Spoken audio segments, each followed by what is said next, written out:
Resign कर दिया है कर्नाटका मिनिस्टर के तौर पर और कहा है कि I am still in the Congress party, I have not resign from the party, I have been in the Congress party for the past 53 years और I have handled several responsibilities within the party. I have served as a minister in the cabinets in former CM's leadership, but I have never asked anyone to give me a ministerial position. First wicket down of DKS government. We thought that after 3 years of DK Shivkumar versus Siddaramaiah fighting, instability, Game of Thrones, Kissa Kursi ka, there will be at least some interim stability after DK Shivkumar takes over. But within 2 days, First Minister has resigned, Cabinet has developed cracks, and the entire character of the government remains same even if Chief Minister has changed. Character being power above people, satta above janta. Nobody is bothered about the bad roads in Bengaluru, about the economic situation of Karnataka, law and order situation, corruption, high prices. They are only bothered about Kissa Kursi ka, which Malaidar portfolio I should get. Because Congress has no vision for Karnataka, it only has ambition for position and corruption. People of Karnataka are so unhappy that they have taken a decision that in 2028 Congress will not get 28 seats also. Ramalinga Reddy ने resign कर दिया और DK Shivkumar की cabinet में कोई महिला भी नहीं है, इस पर आप क्या कहें? देखिए, पहली विकेट ऑलरेडी गिर चुकी है डीके शिवकुमार जी की सरकार की 2 दिन के भीतर।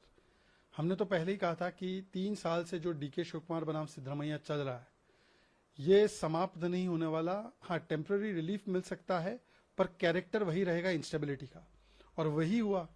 पहले मार्गरेट आल्वा जी ने विरोध किया कि कोई महिला को जगह नहीं मिली, लड़की लड़ सकती हूं, खोखला नारा है। और अब हम देख रहे हैं रामलिंगा रेड्डी जो बहुत सीनियर मिनिस्टर है, उन्होंने इस्तीफा दे दिया ये कहते हुए कि मेरे साथ धोखा हुआ। तो कांग्रेस पार्टी में कोई मिशन नहीं है, केवल commission, corruption, ambition for position के लिए साथ में आते हैं। और अभी भी पावर अबव पीपल है, इनको जनता की चिंता नहीं, सत्ता और कुर्सी की चिंता है। इसलिए कर्नाटका की जनता ने मन बना लिया है 28 में 28 सीट भी नहीं मिलेगी कांग्रेस को। डीएम का हम लोग इंडिया ब्लॉक की मीटिंग का बहिष्कार करेंगे क्योंकि हमें वो सम्मान नहीं मिला जो मिलना चाहिए था और हमें अब संसद में भी अलग से सिटिंग अरेंजमेंट्स चाहिए। Today we are seeing that those who used to say for 20 years हम साथ साथ है have now come to the हम आपके है कौन mode.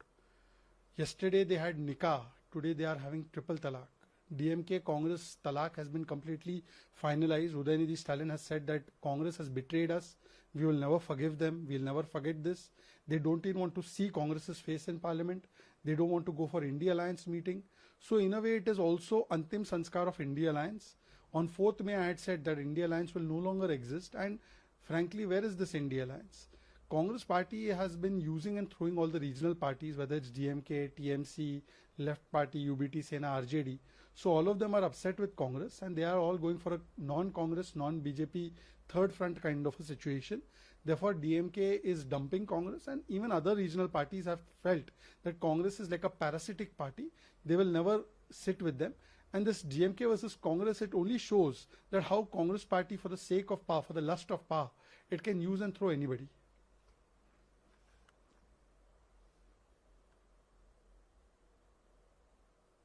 डीएमके ने कहा है कि सीट अप्रूवल भी अलग से चाहिए और अब वो इंडिया ब्लॉक का हिस्सा नहीं है। देखिए, जो 20 साल तक हम साथ साथ है के गाने तराने गा रहे थे, अब वो हम आपके है कौन हो चुके हैं।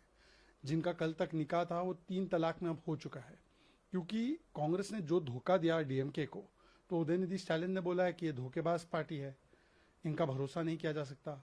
अब वो पार्लियामेंट में साथ में बैठना भी नहीं चाहते। इंडिया अलायंस भी एक प्रकार से समाप्त करते हुए बोल रहे कि इंडिया अलायंस में भी नहीं जाएंगे। वैसे भी ये इंडिया अलायंस कागज के अलावा कहीं था नहीं, पर ये इंडिया अलायंस का अंतिम संस्कार 4 तारीख को हो गया, क्योंकि कांग्रेस यूज एंड थ्रो करने वाली पार्टी है। उसने टीएमसी को यूज एंड थ्रो किया, लेफ्ट को, यूबीटी सेना को, डीएमके को, आरजेडी को, सबको यूज एंड थ्रो किया।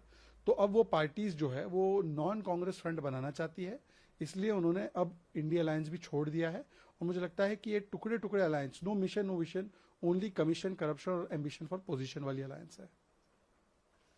अब कुछ ठीक नहीं है। कोलकाता पुलिस ने टीएमसी लीडर स्वरूप विश्वास को एक्सटॉर्शन के मामले में गिरफ्तार किया है, मोलेस्टेशन के मामले में भी। इसके अलावा वहाँ के विधायक भी अब टीएमसी के साथ नहीं है। महुआ मोइत्रा अपने लीडर्स को कह रही हैं कि डोंट कॉल योरसेल्फ टीएमसी, तो कंप्लीटली यूजलेस हैं आप लोग, इस तरीके की टर्म यूज करिए। देखिए, महुआ मोइत्रा जैसे नेताओं की वजह से ही आज टीएमसी की ये दुर्गति हुई है। और कई लोग तो बोल रहे हैं कि टीएमसी की जो हार हुई है उसके बाद उनकी कई सारी महिला सांसद लापता सांसद बन गई हैं। कई सारे लोग जो है वो दिखाई नहीं दे रहे। अभी ममता बनर्जी ने प्रोटेस्ट बुलाया था तो उसमें हार्डली 4-5 सांसद और 10 से कम एमएलएज आए। उससे पहले भी कई मीटिंग्स में उनके ज़्यादातर एमएलएज ने स्किप कर दिया, तो सिग्नेचर फोर्जरी कर दी अभिषेक बनर्जी और उनकी जो कॉकस है उन्होंने।